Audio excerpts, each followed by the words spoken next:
On change de registre. Oui, alors, de quel film tu vas parler? Mince, je pense que c'est un film que j'ai pas vu, donc je vais pas pouvoir dire le contraire de ce que tu vas me dire. Alors, soyons bon public en ce début d'année avec un feel-good movie un peu poussif, mais sympathique, qui lorgne vers le public senior. Ça s'appelle Cœur de rocker. De quoi il s'agit? Eh bien, d'une histoire réelle à la base, transposée au cinéma, d'une chanteuse au registre, on va dire, au registre plutôt rock, qui s'appelle Alex, dont la carrière peine à décoller et qui se fait engager par le service culturel de la mairie d'une ville du Nord, je crois que c'est Dunkerque, pour coacher la chorale des retraités. Et ils sont du genre dur à cuire, ceux-là. Ils ont déjà épuisé plusieurs chefs de chœur. Faut dire qu'ils en ont un peu ras-le-bol des comptines ringardes et des chansons du patrimoine français qu'on leur propose. Avec la nouvelle, le répertoire va leur convenir entre Queen, les Stones, Clash et Bowie, et ils vont faire un tabac. Cette chorale donc existe vraiment et le groupe a même enregistré des disques de reprises de standards de rock et ils font des tournées.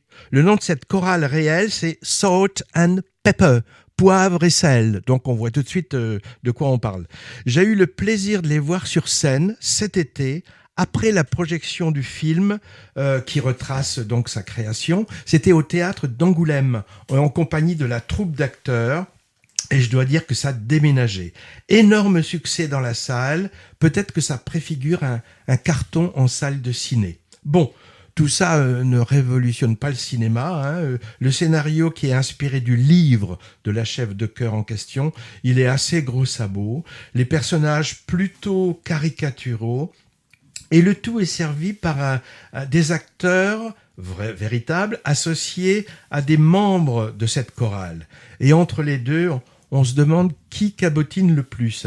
C'est un duo de réalisateurs-scénaristes qui a commis ce film, Luc Bricot et Ida Téché.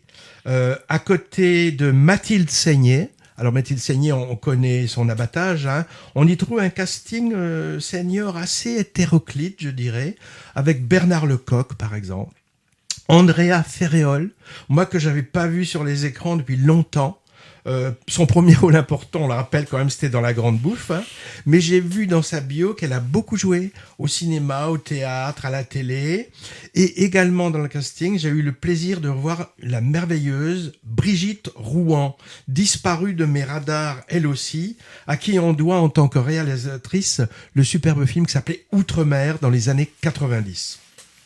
En résumé, on peut appeler ça une comédie musicale sympatoche qui fait passer un moment agréable avec une morale évidemment consensuelle, un genre on est jeune à tout âge.